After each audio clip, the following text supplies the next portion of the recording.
Hey there, this is Ashley, your host for the Ready, Set, Depart podcast. Do you want to make some memories and travel with your family? It's not as hard as you think. Let's go.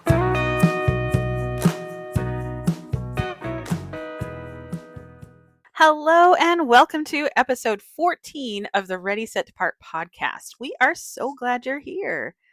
Let me ask you a question. If you could only visit one national park in your lifetime, would you pick Yellowstone? Let me tell you why you absolutely should, with a few do's and don'ts of Yellowstone. Do go to Yellowstone even if you only have one day. Yellowstone is huge. It's bigger than Rhode Island and Delaware combined. But most of the really great sites are on one of the circle roads, so it's doable in one day, albeit a long day. But don't go without a plan. If you want to make sure that you see the best things that Yellowstone has to offer, go to our website at www.readysetdepart.com/14 and download a Yellowstone stops map to help you know what is a must-see. Do go to Old Faithful Geyser. While Yellowstone doesn't have the only geysers in the world, they are the most reliable and arguably the easiest to get to. There are over 300 geysers in the park, and as we saw a few years ago, more are forming all the time. The biggest and most famous one is Old Faithful. Old Faithful is easy to get to. There's a lot of parking. There's a wonderful visitor center.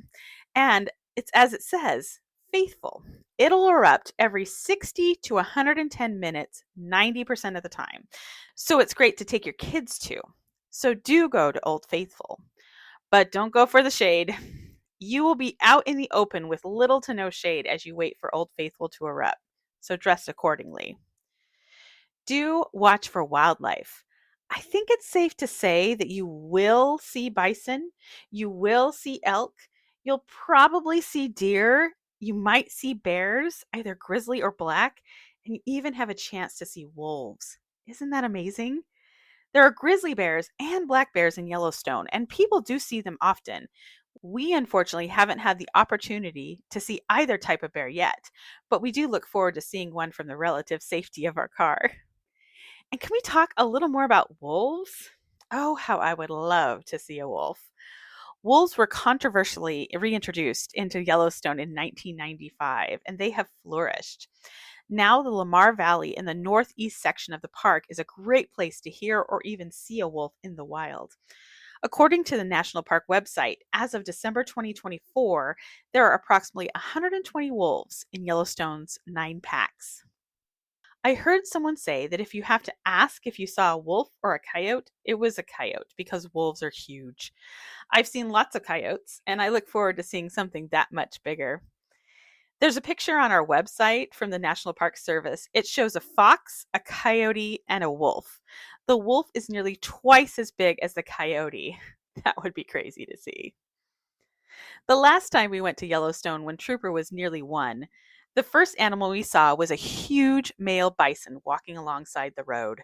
It was as big as our SUV and didn't have a care in the world. Trooper didn't seem to care, but boy, was it memorable for the rest of us. Hey, Trooper, do you remember seeing that bison in Yellowstone? No, but I do remember seeing those bison when we drove through that zoo during COVID. They were very big and burly. I remember that too. They were huge. It's estimated that there are 5,400 bison in Yellowstone in 2 different herds. While this isn't the only place you can see bison, it is one of the best places to see them. In fact, bison have been in the Yellowstone area since prehistoric times. And yes, I will always call them bison, though others call them buffalo. The big hairy animals you see in Yellowstone are American bison. Why not just call them buffalo? Well, technically, a buffalo is a completely different animal. There are water buffalo in Asia and Cape buffalo in Africa, which are similar looking to each other, but they aren't closely related to American bison. Is that enough of a soapbox? Sorry, I'll get on with it. Whatever you call them, seeing a herd of bison in Yellowstone is pretty great. There are up to 20,000 elk in Yellowstone in the summer, making it the most abundant large animal there. Elk are all over the park, and you'll often see them sitting around a building, basically anywhere they want to be. It's pretty amazing to see a huge animal. The males are about 2,000 pounds, just sitting in the shade next to the door to the gift shop. Do go to see the animals, but don't bug the animals. These are not animatronics that you see in Disney or tame animals you'd see at a petting zoo. They truly are wild animals who have their own brains, and while they are used to humans, that doesn't mean that they won't hurt you. So take your telephoto lens and stay back. There have been quite a few people who have been gored lately, and you don't want to be one of those. If you go to our website, readysetdepart.com, you'll see a picture from the National Park Association of how far away you should stay from the animals. It's 25 yards from bison, elk, and other wildlife. That's about 2 buses in length, and 100 yards from bears and wolves. Remember, 100 yards is the length of a football field. There's also a thing called an animal traffic jam in Yellowstone. This is when people stop and often get out of their cars to see the animals that they don't normally see. This is totally understandable, but can be really dangerous. Taking a picture from your car with a telephoto lens will be just like being out there, so stay in your car. Respect the animals and keep yourself safe too. Do go to the visitor centers. Visitor centers are one of the reasons I love national parks, and Yellowstone has some good ones. The main visitor center near Old Faithful is a newer building with a huge wall of windows, so you can watch the geyser erupt from an air conditioned building. There are always great rangers in the visitor centers. You can often find little museums or videos, and as Trooper will talk about, you can get the Junior Ranger booklet at any visitor center. And there are great flushy toilets, which is an imperative for the littles, and maybe not so littles. But don't forget to bring your patients when you're looking for a parking space in the summer. There are a lot of parking spaces near the visitor centers, but they fill up quickly, especially in the summer, so do bring some patience. Speaking of summer, do go to Yellowstone in the spring, summer, or fall. Summer is the busiest time for the park, but spring and fall can be amazing times to visit. Remember, spring comes later and the snow comes earlier at 8,000 feet, but the cooler temperatures and smaller crowds make those times amazing. So do go in the spring, summer, or fall. But don't forget about winter. The park is still open in the winter, but it is a little more limited. In some places, snowmobiles are the only form of transportation available. If you are fans of snow and cold, I hear that winter is the perfect time to go. You see, I'm not really a fan of snow and cold, so I couldn't tell you. But way back in the day, my parents used to go snowmobiling through Yellowstone all the time, and they loved it. Do drive the lower loop.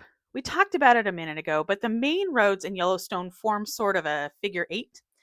The upper loop, which is about 70 miles in diameter, the lower loop, which is 96 miles, or the grand loop, which is both combined and is about 142 miles around. If you only have a day, stick to the lower loop. It has most of the best places to go. Places like Old Faithful, Fountain Paint Pots, which is as cool as it sounds, Yellowstone Falls. We think Lower Falls is the best. Norris Geyser Basin. Think a huge valley dotted with geysers. Artist Paint Pots, which is also as cool as it sounds. Grand Prismatic Spring, where you'll see all the colors of the rainbow. But not Biscuit Basin at this time.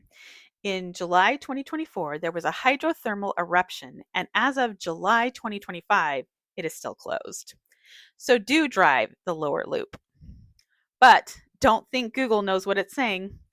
We love Google Maps. We've used it all over the world and it has been so reliable. But Google Maps doesn't take into account the animal traffic or finding parking spaces when it tells you how long it'll take you to get from point A to point B in the park. It's going to take longer. Just keep that in mind. Do enjoy the lakes, rivers, and streams, especially if you like to fish. There are so many beautiful places to drown a worm or dip a fly in the park. While I don't like to fish, I do often want to put on some waders and stand out in the middle of the stream. It looks kind of peaceful. Do enjoy fishing in the park, but don't ignore the rules. Fishing in Yellowstone is totally different than fishing in any of the 3 states it's in.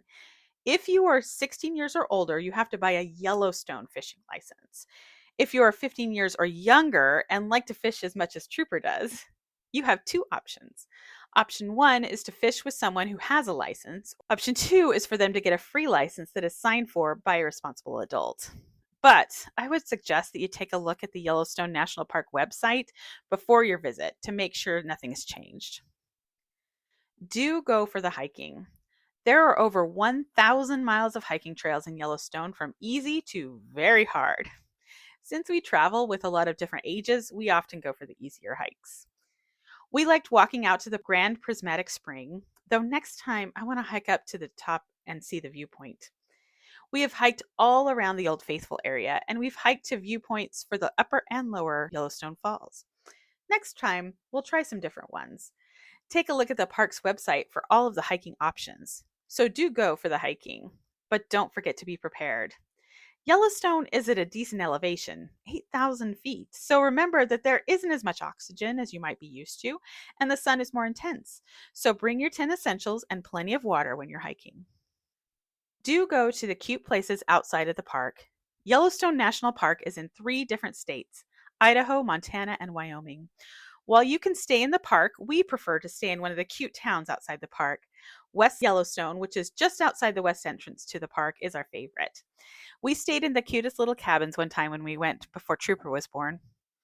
There are tons of vacation rentals outside the park as well, so do experience some of the wild, wild west outside the park.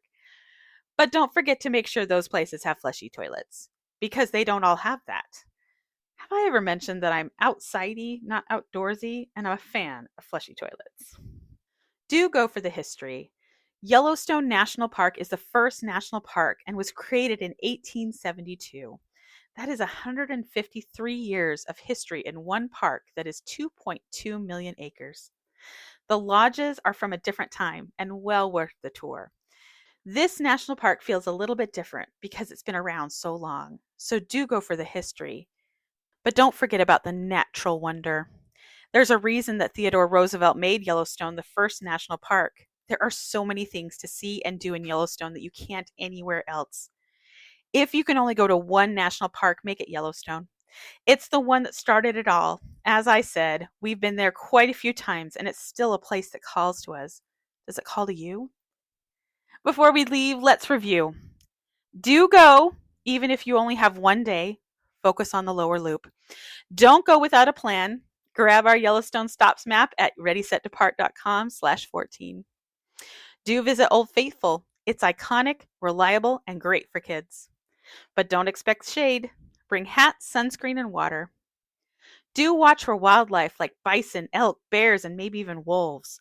But don't get close to the animals. Stay in your car and use a telephoto lens. Do check out the visitor centers for rangers, restrooms, and junior ranger booklets. But don't forget your patience, especially when parking in summer. Do visit in spring, summer, or fall, but don't write off winter if you're into snowy adventures. Do enjoy hiking, fishing, exploring, but don't forget the elevation and sun exposure. Stay hydrated and take some breaks. Do explore the cute towns outside the park, but don't assume the vacation rentals have fleshy toilets. Do take in the history and natural wonder. This is the original national park, after all. There is truly no other place like Yellowstone. Plan ahead, be respectful of nature, and you'll leave with memories your family will talk about for years. And don't forget to grab our free map and tips at readysetdepart.com/14. Hey there, Trooper. What tips do you have for us today? Hey guys, well, I've been to Yellowstone. I wasn't even 1 yet, so I don't remember anything about it. But I do know that because it's a national park, they will have a junior ranger program. Mom helped me do a little research about it. They have a junior ranger badge that you can earn, plus a young scientist badge. I don't know about you, but both of those seem pretty cool. I definitely want to go back to Yellowstone National Park again, don't you? So, what would your do's and don'ts be? Oh yeah! Do get a junior ranger booklet and learn some pretty cool things. Don't forget to do the scientist patch too. Thanks for listening. If you like this podcast, be sure to share it with your friends or even leave a review so others can find it. Follow us on Instagram at ready.set.depart. This is Ashley with Ready Set Depart. Remember, traveling with your family and making memories is not as hard as you think. See you next time.